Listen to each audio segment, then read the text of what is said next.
បាទសួស្តីបងប្អូនទាំងគ្នាជួបគ្នាជាមួយមានម៉ាកូដល់តម្រុយបានទៀតហើយបាទលើការ UCL បានមកដល់ហើយបាទថ្ងៃនេះមាន2គូចាំមកចែកជូនបងប្អូនបាទគូទី1នោះគឺបាទ Inter Milan ប៉ះគ្នាជាមួយ Bordeaux បាទហើយគូទី2 Bayer Leverkusen ប៉ះគ្នាជាមួយ Olympic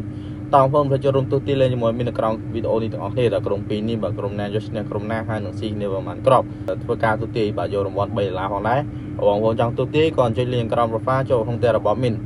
ឃើញតារាងទូទីមួយក៏បងប្អូនចូលទូទីបងប្អូនចូលទូទីក្រុមណាឈ្នះក្រុមណាចាញ់ហើយមានប្រកាសឈ្មោះអ្នកទីត្រូវហើយមានអញ្ចឹងបើគូពីនេះបងប្អូនចង់លេងក្រុមទី1បាទ Inter Milan ប៉ះគ្នាជាមួយ Bordeaux បាទយប់នេះហើយមានជឿជាក់ថាបាទ Inter Milan ច្បាស់ជានឹងស៊ីតែមិនអាចស៊ីច្រើនទេអញ្ចឹងមានចង់ឲ្យវាយដាច់បាទរួមមួយក៏លេង over បាទក្រុមនេះមានជឿជាក់ថាអាចនឹងស៊ីគ្នា over ផងដែរបើថាជើងមុនបាទគឺ over ក៏ត្រូវតែអ្នកវាយគឺខុសបាទជើងមុន Inter Milan ចាញ់ទៅលើ Bordeaux 3-1បាទយប់នេះមានជឿជាក់ថា Inter Milan ច្បាស់ជាស៊ីវិញតែស៊ីមិនច្រើនគ្រាប់នេះទេបាទហើយយប់នេះបាទ Inter Milan តឲ្យ Bordeaux ច្រើនខ្លាំងមែនទែនចំនួន2គ្រាប់25ហើយនឹងបាទ2គ្រាប់កន្លះ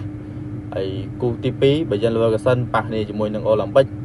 ក្រុម2នេះបាទជើងមុន Bayer Leverkusen គឺយកឈ្នះទៅលើ Olympic បាទចំនួន2-0ហើយយប់នេះមានជឿជាក់ថាគូនេះអាចនឹងបាទ Bayer Leverkusen អាចនឹងឈ្នះទៀតហើយមានជឿជាក់ថាក្រុមនេះអាចនឹងស៊ីគ្នា over ផងដែរអញ្ចឹងបងប្អូនឆ្លាញ់តើមានជឿជាក់ថាបាទលេងទៅខាង over ក៏ល្អ